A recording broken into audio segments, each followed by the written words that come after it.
நீங்கள் தவறவிட்ட எபிசோடுகளை இப்பொழுதே காணுங்கள் உங்கள் Tandivan.com மற்றும் Tandivan யூடியூப் சேனலில்.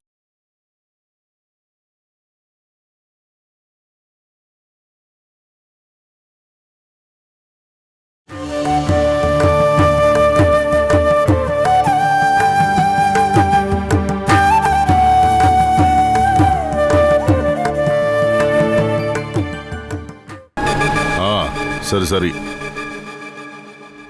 இதுக்கப்புறம் அவங்க என்னென்னலாம் பண்றாங்களோ அதெல்லாம் வாட்ச் பண்ணிட்டு எனக்கு உடனுக்குடனே இன்ஃபார்ம் பண்ணணும்.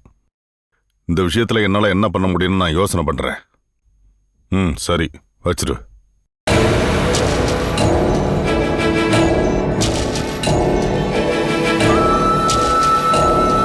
அந்த கிருஷ்ணா அவ அம்மாவோட மரணத்தை அது ஒரு கொலைதான்னு சொல்லி போலீஸ் அதிகாரி கிட்ட அவ மனு கொடுக்க போறாளாம் மாத்தாரா.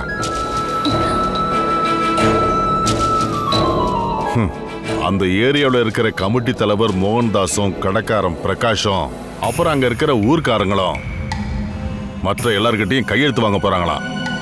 விசாரணை வந்துச்சுன்னா நமக்கு தானே பிரச்சனை வரும். கண்டிப்பா பிரச்சனை தான். அன்னைக்கு நான் அங்க போய் அந்த விஜயலட்சுமி மிரட்டிட்டு வந்தேன்லம்மா, அவங்க ஆரம்பிக்கிற இந்த பிசினஸையும் நாசம் பண்ணிட்டேன். இதெல்லாம் ஒண்ணு எனக்காக இல்ல, இதெல்லாம் உன் புருஷனுக்கு அவன் அண்ணனுக்காக மட்டும்தான் இதை பண்ணேன். ஆனா அதுக்கான நன்றியை கூட காட்ட மாட்டேங்கிறாங்க. என்ன ஒரு வார்த்தை கூட கேட்காமலே அந்த பொண்ணு அந்த வீட்டை விட்டு அனுப்பியிருக்காங்க. ஆனா இப்ப என்ன ஆச்சு? நீங்க அவளுக்கு போன் பண்ணி பேசலாம் இல்லையா? எந்த பிரயோஜனமும் இல்லம்மா. இருந்தாலும் மாப்பிள்ளைக்கு போன் பண்ணி பாக்குறேன். இப்ப அவன் என் மருமகன்ல.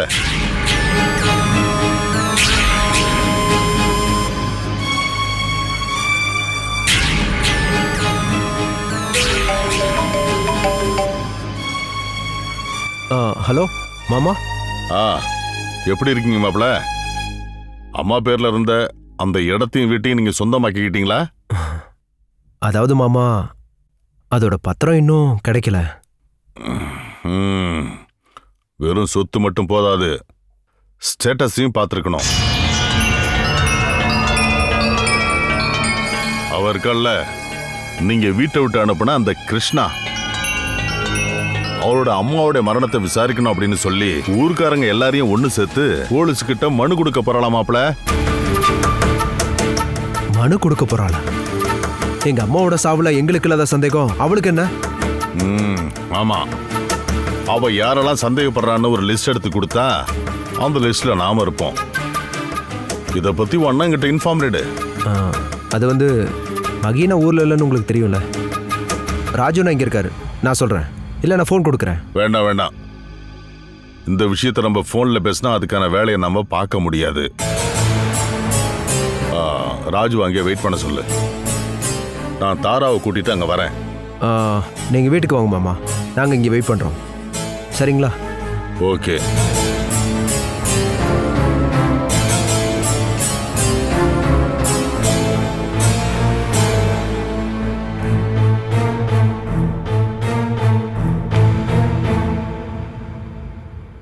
வாசவண்ண நம்ம வீட்டுக்கு வந்து பேசுறேன்னு சொல்லியிருக்காருண்ணா.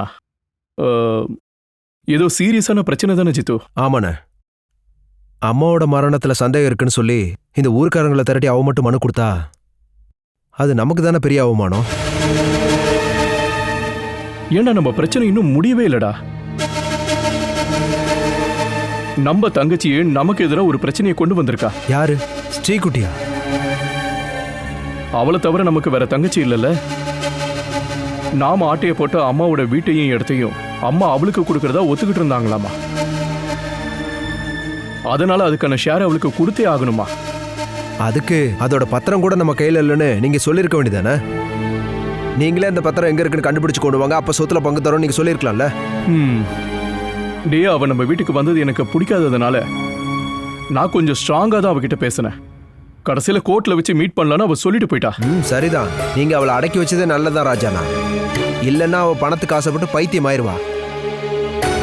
ஜித்து, அவ கேஸ் சம்பந்தமா எங்கேயும் போகாம இருக்க நீ தான் பாத்துக்கணும். சரிண்ணா. ஒரு வேலை அவ ஜெயிக்கிறதுக்காக அவ நம்ம அப்பாவோட அந்த பொண்ணையும் கூட கூட்டு சேர்த்துப்பா. வாசவண்ணன் வந்துட்டாருன்னு நினைக்கிறேன். ஸ்ரீகுட்டியை பத்தி நாம அப்புறமா பேசிக்கலாம். வாசவண்ணன் நம்ம கிட்ட என்ன பேச போறாருன்னு கேட்கலாம்.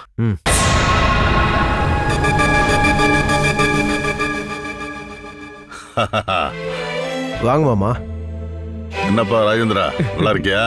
நான் நல்லா இருக்கேனே. வாங்க உள்ள வாங்க. வாங்க. மகியும் பாமாவும் மகனுடைய இன்ஜினியரிங் படிப்புக்காக கேரளா போயிருக்கதா கேள்விப்பட்டனே. ஏன் கிட்ட ஒரு வார்த்தை சொல்லியிருந்தா இங்கேயே ஒரு நல்ல காலேஜில் சீட்டு வாங்கி கொடுத்துருப்பேன்ல. மகினாவோட பையனுக்கு பெங்களூர்ல படிக்க தான் பிடிச்சிருக்கு. அவங்க அம்மாவோட சொந்தக்காரங்களும் அங்கே தானே இருக்காங்க. ஆனா அதுக்காக மட்டும் இல்ல, மகி மாமாக்கும் அங்க அவரோட மச்சான் கூட சேர்ந்து பிசினஸ்ல பார்ட்னரா இருக்காங்கன்னு ஒரு வாட்டி பாமாக்கா என்கிட்ட சொன்னாங்க. அங்க போய் பிசினஸ பாக்கணுங்கிறதுக்காக தான் மகனை அங்க சேர்த்திருக்காங்க. காலேஜ் அட்மிஷனுக்காக போயிட்டு வர்றதுக்கு இத்தனை நாள் ஆகுமா என்னப்பா? அது எப்படி வேணா போகட்டும். மகியும் மாப்பிளையும் இந்த வீட்டை விட்டு கண்டிப்பா வேற வீட்டுல போய் தங்கிதானே ஆகணும். அப்படி இருக்கும்போது மகி அவன் ஃபேமிலி இங்கிருந்து ஷிஃப்ட் பண்ணி பெங்களூர் போக நினைச்சாலும் அதுல எந்த தப்பும் இல்லை. ஏன் ஆசை என்னன்னா, கொஞ்ச நாளைக்கு எல்லாருமே மேலங்குளத்துல இருக்கணும்ன்றதுதான். அதுக்காக யாரையும் கட்டாயப்படுத்தி தங்க வைக்க மாட்டேன். அம்மா எங்களை விட்டு போனதுனால இதுக்கப்புறம் சொந்தங்கள் கம்மியா தான் இருக்கும். உங்க அம்மா போயிருந்தாலும் உங்க அம்மா இழுத்து வச்சிருக்க பிரச்சனை எல்லாமே தினம் தினம் அது அதிகமாயிட்டே வருது இல்லப்பா. அந்த பொண்ணுக்கு ஆளுங்களை கைக்குள்ள போடுறதுக்கு டேலண்ட் இருக்கு. ஆமா, அதனால தானே பெத்த பசங்களே வேண்டான்னு சொல்லிட்டு விஜயலட்சுமி அவ கூட போனாங்க. அந்த இடத்துல இருக்கிறவங்க எல்லாமே அவளுக்கு ரொம்ப சப்போர்ட் பண்றாங்களா. இவ்வளவு சீக்கிரமா அவளையும் அந்த பாட்டியை அந்த வீட்டை விட்டு நீங்க அனுப்புனது அது கொஞ்சம் கூட சரியில்லைன்னு தான் நான் சொல்ல வரேன்ப்பா. நடந்து முடிஞ்சதை பத்தி இதுக்கப்புறம் பேசி பிரயோஜனம் இல்லப்பா. போனவ போயிட்டா. ஆனா ஆளுங்க எல்லாரையும் கூட்டு சேர்த்து அவ நமக்கு எதிராக யுத்தம் என்ற வாய்ப்பை நாம கொடுக்க கூடாது. அம்மாவோட மரணத்தை விசாரணை பண்ணணும்னு சொல்லி அவளுக்காக அங்க ஒரு கமிட்டியே ஏற்பாடு பண்ண விஷயம் உங்களுக்கு தெரியும்ல. அதுல எந்த பிரச்சனையும் இல்ல வாசுவண்ணா.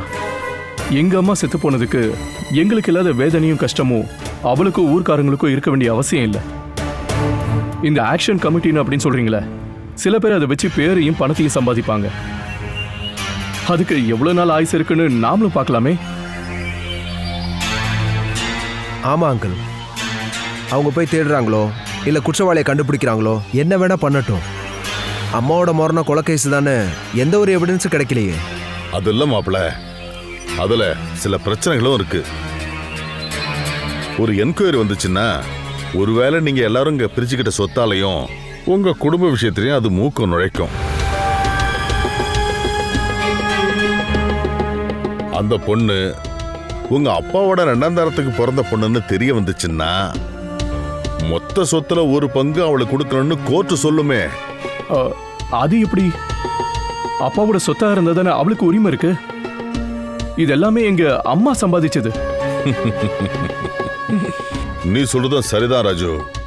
ஆனா உங்க மேலங்குளம் குடும்பமும் அப்புறம் உங்க பிசினஸ் கம்பெனி இங்க இருக்கிறது உங்க அப்பா பேர்ல இருக்கிற இந்த இடத்துல தான்.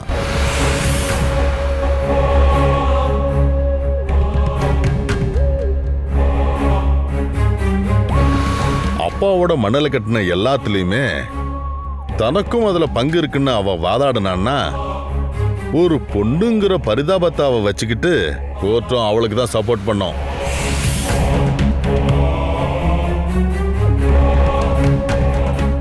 அது மட்டும் இல்ல, அப்பா செத்து போனதுக்கு அப்புறம் அனாதையா இருக்கிற மகளுக்கு அண்ணனுங்க எல்லாரும் சேர்ந்து அவளுக்கு உதவி பண்ணணும் அப்படின்னு கோர்ட்டு சொல்லுச்சுன்னா நீங்க என்ன பண்ணுவீங்க?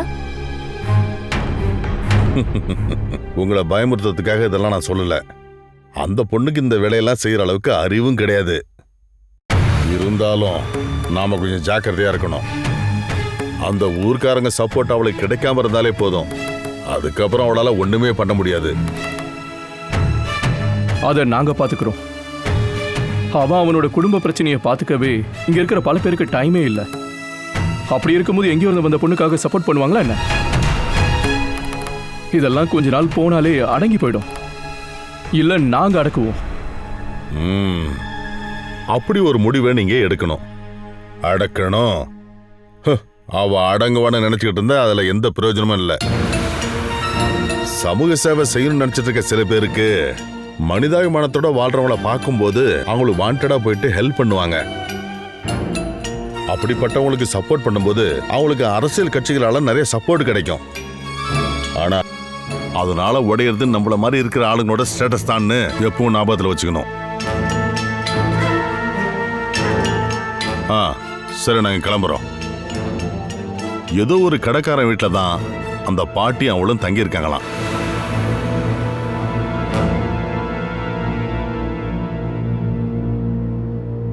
சரி, பார்க்கலாம் ராஜேந்திரா. சரி, தேவையானதை நாங்க பாத்துக்கிறோம்.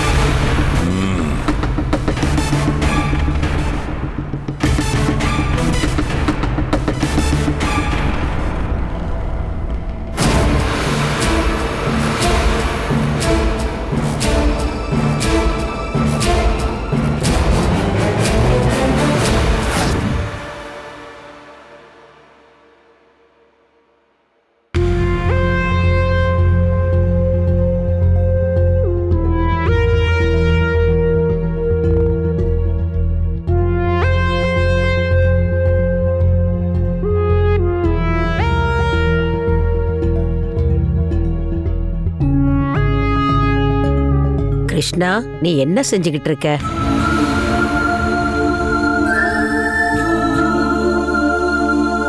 பழைய பேப்பரெல்லாம் எதுக்கு எடுத்து கீழே போட்டு வச்சிருக்க? சுமதி இத பார்த்தானா சத்தம் போட போறா. அவ வர்றதுக்குள்ள இந்த பேப்பரை எல்லாம் எடுத்து அடுக்கி வச்சிரு. பாட்டி, இந்த நியூஸை படிச்சிங்களா? அம்மாவை பத்தி போட்டிருக்காங்க.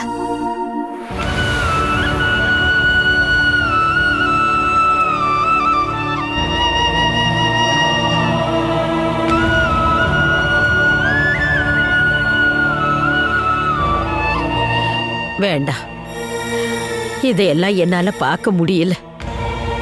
என் மனசுக்குள்ள அவ முகம் ஞாபகத்துக்கு வரும்போது அவ சாகல, எங்கேயோ தூரமா இருக்கான்னு நான் நம்ப முயற்சி பண்ணிக்கிட்டு இருக்கேன். நீ எதுக்குமா பழைய பேப்பரெல்லாம் எடுத்து பார்த்துக்கிட்டு இருக்க? எல்லா பேப்பர்காரங்களும் அம்மாவை பத்தி என்ன எழுதியிருக்காங்கன்னு தெரியணும்ல. மேலங்குளத்தோட விஜயலட்சுமி கார் ஆக்சிடென்ட்ல இறந்துட்டாங்க. அதுக்கப்புறமா யாரும் எதையும் தெரிஞ்சுக்க முயற்சி பண்ணல பாட்டி. தினமும் எத்தனையோ ஆக்சிடென்ட் நடக்குது. அது கூடவே இதுவும் ஒண்ணு. ஆக்சிடென்ட்ல பல பேர் செத்து போன கூட்டத்துல இப்ப விஜயலட்சுமி இருக்காங்க.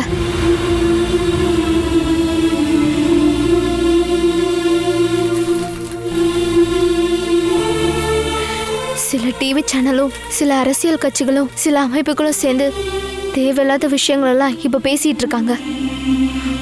ஆனா என் அம்மாவோட சாவு மட்டும் எந்த ஒரு அதிர்வையும் ஏற்படுத்தாம அமைதியா போயிடுச்சுல பாட்டி. அப்படியெல்லாம் தயவு செஞ்சு நீ பேசாத கிருஷ்ணா. மோகன்தாஸும் அவங்களோட ஆட்களும் ஏதோ செய்ய போறோன்னு சொல்லிக்கிட்டு இருந்தாங்கல்ல. அவங்க இதுல தலையிட்டாங்கன்னா பெரிய பிரச்சனையா மாறும். அவங்க என்கொயரி பண்ணுவாங்க, குற்றவாளிகளை கண்டிப்பா பிடிச்சிடுவாங்க.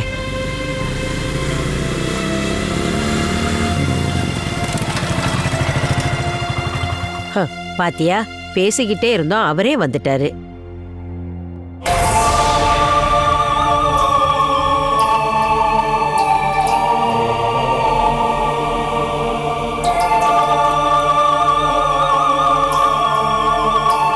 கடை மூடி இருக்குதே பாட்டி. பிரகாஷ் எங்க உடம்பு சரியில்லையா? இல்லப்பா, அதெல்லாம் ஒண்ணும் இல்ல.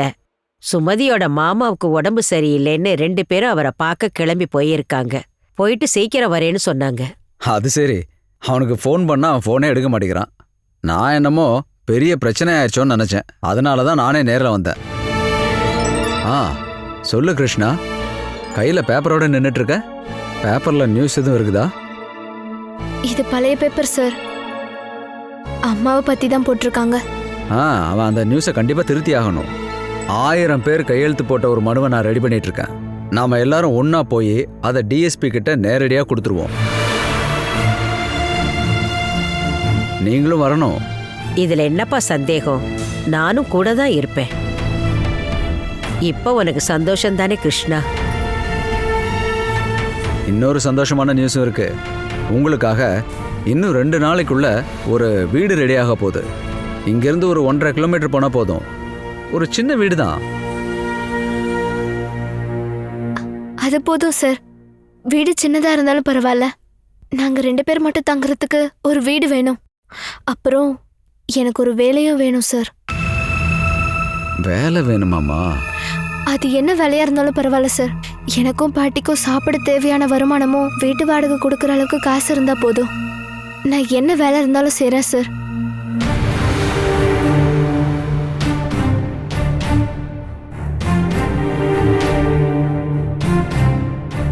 ஆ, எனக்கு தெரிஞ்ச ஒரு பொண்ணோட பேக்கரி இருக்குது. அங்கே பொண்ணுங்க தேவைன்னு கொஞ்ச நாளைக்கு முன்னாடி என்கிட்ட சொல்லியிருந்தாங்க. நாம் அங்கே போய் பார்க்கலாம். ஆ. அவளோட வீட்டுக்காரும் நானும் ஒன்றா சேர்ந்து யூனியனில் வேலை பார்த்துருக்கோம். போட்டு தொழிலாளியாக இருந்த லாரன்ஸு திடீர்னு ஒரு நாள் காணாமல் போயிட்டான். முதலாளிங்கள்லாம் சேர்ந்து அவனை கொண்டுட்டாங்கன்னு நாங்கள் சந்தேகப்பட்டோம். ஆனால் எதுக்குமே சாட்சி கிடையாது. 4 வருஷம் ஆச்சு. லாரன்ஸ் இப்போ வரைக்கும் திரும்பி வரல. சரி, அதை விடுங்க. நான் ஆனியை பற்றி ஒரு சின்ன இன்ஃபர்மேஷன் தான் கொடுத்தேன். நீ அவகிட்ட இருந்து பல விஷயங்களை கற்றுக்கலாம். அந்த அளவுக்கு ஏகப்பட்ட விஷயங்களை எதிர்த்து வந்தவ தான் ஆனி. அப்படின்னா வேலை கிடைச்சிருமா சார்? நான் சொன்னேன்னா கண்டிப்பாக ஆனி கேட்பா. அது மாதிரி தான் வீடு விஷயமும். 2ஐயும் நம்ம சரி பண்ணிடலாம். ரொம்ப ரொம்ப நன்றி சார். உங்களுக்கு ரொம்ப நன்றி. ஆமா, உங்களையெல்லாம் பார்த்ததுக்கு அப்புறம்தான் இந்த உலகத்துல நல்லவங்களும் இருக்காங்கன்னு எங்களால புரிஞ்சுக்க முடிஞ்சுது. உனக்கு நாங்க நிறைய கடன் பட்டிருக்கோம்ப்பா. அடட, அப்படிலாம் சொல்லாதீங்க பாட்டி. கஷ்டப்படுறவங்கள பார்த்தா எனக்கே தெரியாம நான் அவங்க சொந்தக்காரங்களாயிருவேன். ஆரம்பத்துலேருந்தே அப்படிதான். அடுத்தவங்க பிரச்சனையை தீர்க்காம நான் தூங்கவே மாட்டேன். சரி பாட்டி, நான் கிளம்பட்டுமா? பிரகாஷ் அண்ணா வந்தா உடனே கடைக்கு வர சொல்லுங்க. நான் அங்கே தான் இருப்பேன். ஆ சரி மோகன்தாஸ். சரி.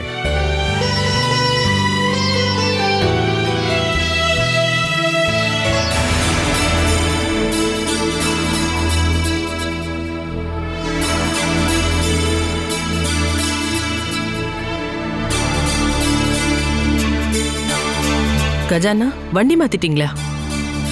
இந்த கார் உங்களுது இல்லையே. என்னோட வண்டியை சர்வீஸ்க்கு விட்டுருக்கேன். ஓ. இது கம்பெனிக்காக யூஸ் பண்ணுற வண்டி. இப்போதைக்கு நான் யூஸ் பண்ணிட்டு இருக்கேன். என்னோட அந்த பழைய வண்டியையும் மாத்தணும்னு ரொம்ப நாளா வீட்டுக்கார் சொல்லிட்டு இருக்காரு. அதுக்கெல்லாம் பணம் வேணும்ல. நான் உங்க குடும்பத்துல ஒருத்தின்னு பேரு மட்டும்தானே. போதும் ஸ்ரீகுட்டி, உன்னோட இந்த கம்ப்ளைண்ட் எல்லாம் இதுக்கப்புறம் சொல்லாம இரு. உனக்கு நம்மளோட வீட்டில இருந்து என்னெல்லாம் கிடைச்சிருக்குன்னு, உனக்கும் கோபி மச்சானுக்கும் எவ்வளோ கோடி சொத்து இருக்குன்னு எங்களுக்கு நல்லாவே தெரியும். அப்படிப்பட்ட எங்ககிட்டயே உங்ககிட்ட பணம் இல்லைன்னு மட்டும் சொல்லாத. என்னோட கஷ்டத்தை நீ கேட்கணும்னு சொல்லி நான் ஒன்னும் உனக்கு கால் பண்ணல. என்கிட்ட ஏதோ பேச வேண்டியிருக்குன்னு நீ தானே எனக்கு கால் பண்ணி கூப்பிட்ட. ஆமா, நீ எங்களுக்கு எதிராக கேஸ் கொடுக்க போறோன்னு ராஜா நான் சொன்னாரு. நம்மளுக்குள்ள அதெல்லாம் வேணுமா என்ன? அதே தான் நானும் உங்ககிட்ட கேட்க விரும்புறேன். ராஜு அண்ணா என் அம்மா வீட்ல இருந்து வெளியே போக சொல்லிட்டாரு. அப்புறம் நான் எதுக்கு நீங்க என் அண்ணன் ஆச்சேன்னு யோசிக்கணும்? உன்னை பத்தி அப்படி சொன்னதை நினைச்சு ராஜுனா ரொம்ப வருத்தப்பட்டாரு. அதுக்காக நீ வந்து ராஜுனா கிட்ட பேசினது எல்லாமே சரிங்கிற அபிப்பிராயம் எனக்கு இல்ல. நான் அப்படி என்ன பேசிட்டேன்? அம்மாவோட பேர்ல இருக்கிற அந்த பழைய வீட்டையும் இடத்தையும் வித்துட்டு அதுல இருந்து கிடைக்கிற ஒரு ஷேரை எனக்கும் கொடுங்கன்னு தானே கேட்டேன். அதுல என்ன தப்பு இருக்கு? அந்த வீட்ல எனக்கும் பங்கு இருக்குல்ல. இல்லைன்னு யாருமே சொல்லவே இல்லையே. ஆனா அது நீ கேட்கும்போது கொஞ்சம் மரியாதையா கேட்டிருக்கலாம்ல. உனக்கு அதை பங்கு பிரிச்சு கொடுக்காம நாங்க அதை வச்சுக்க போறது கிடையாது. தருவீங்கன்னு என்ன நிச்சயம்? அந்த வீட்ல இருந்து அவங்கள அடிச்சு துரத்தி விட்டுட்டு பத்திரத்தை எடுத்துட்டு போன விஷயத்த இப்ப வரைக்கும் நீங்க என்கிட்ட சொன்னீங்களா என்ன? அப்படி இருக்கிறப்ப நான் எப்படி நம்புறது? பத்திரத்தை நாங்க எடுத்துட்டு போனதா உங்ககிட்ட யார் சொன்னது?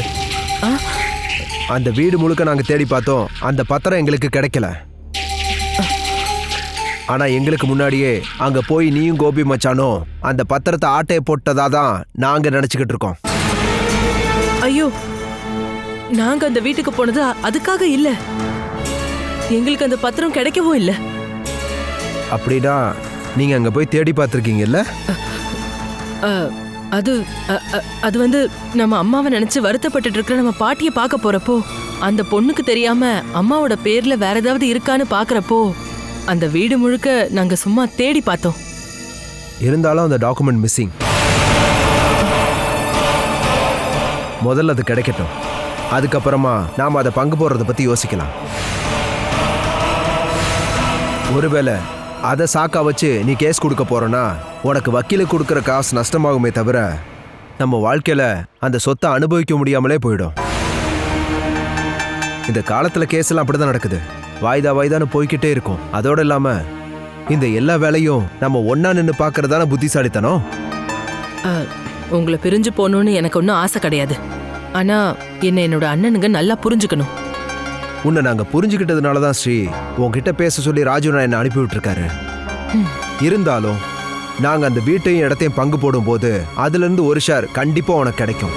அது போதும் இல்லையா? அப்போ நமக்கு இடையில வேற எந்த பிரச்சனையும் இல்லை. நீ அடிக்கடி நம்ம வீட்டுக்கு வந்துட்டு போகணும். நாங்களும் வரோம். சரியா? சரி சரி, வண்டியில இரு. உன்னை வீட்டில் விட்டு போறேன். வேண்டாம் கஜானா, நான் தனியா தானே வந்தேன். நான் தனியாவே போய்க்கிறேன். நீ வா, வந்து வண்டியில இரு. குழந்தைகளுக்கு கொடுக்கறதுக்காக நான் ஸ்வீட்ஸும் பழமும் வாங்கி வச்சிருக்கேன். ஏறு ஏறு.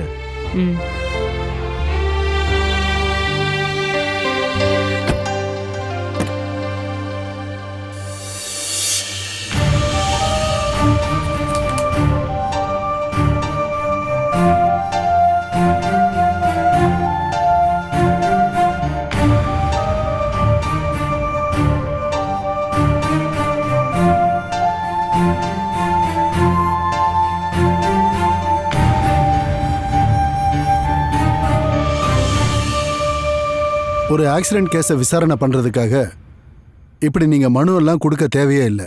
அவங்களுக்கு வேண்டியவங்க ஆரம்பத்திலே சந்தேகம் சொல்லியிருந்தா நாங்கள் அப்போவே விசாரிக்க ஆரம்பிச்சிருப்போம். சம்பந்தப்பட்டவங்க கம்ப்ளைண்ட் கொடுக்காம இருந்ததுனால தான் நாங்க இந்த வழியை தேர்ந்தெடுக்க வேண்டியதாயிடுச்சு.